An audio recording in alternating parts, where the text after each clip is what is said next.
Here's my review of Ultraman Rising. First things first, I don't know anything about Ultraman.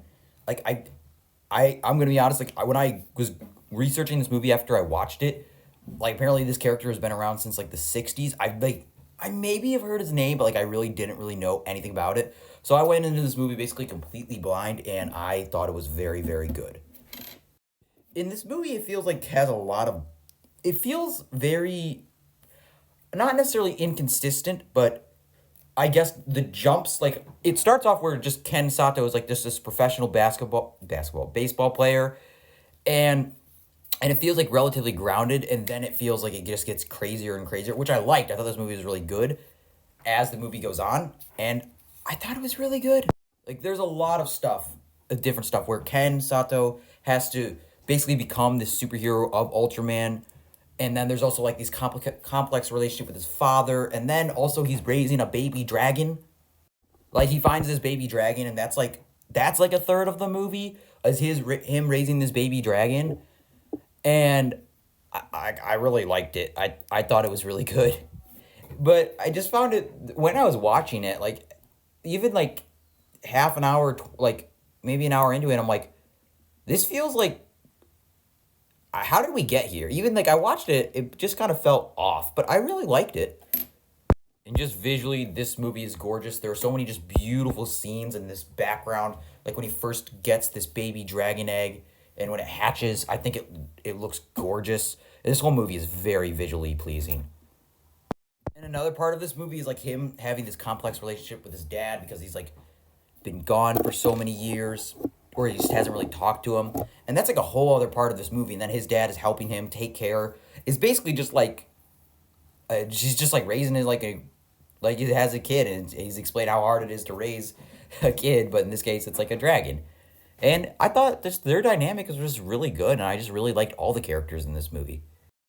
And also there's this whole other character named Emiko, who I thought was a really good character. All the characters are really good.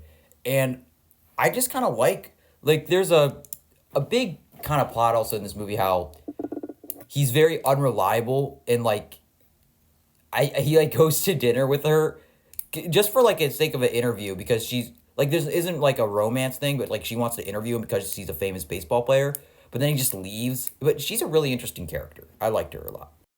I will say though, I feel the villain was relatively generic. I couldn't help but kind of roll my eyes. He was cool and threatening, I guess, but I just didn't really find him nearly as interesting as our main heroes. But just the action in this movie is so good. I just loved every scene, visually speaking, whether it's the suits or the fighting. All of it's great. And a lot of it's him also kind of learning, because he's kind of cocky, and at his first fight, he's kind of damaging a lot of stuff and ruining it. And so there's great character growth of him learning to basically be a better hero throughout the movie. I think that just Ken is just such a great character. And like I said, I really liked all the characters in here, but I liked how he was very cocky, but at the same time endearing. And I thought that it was done very well with his characters, well, all the characters. But I think that the movie really shines between the relationship Ken has with his dad. I think that it was just very beautifully done, and it's probably one of my favorite parts of the whole movie. And I will say the way it ends with them kind of returning to this creature's home world to bring him back is just very interesting, and it leaves me wanting more. I kind of want to see more of this world, more of these creatures, more of these characters.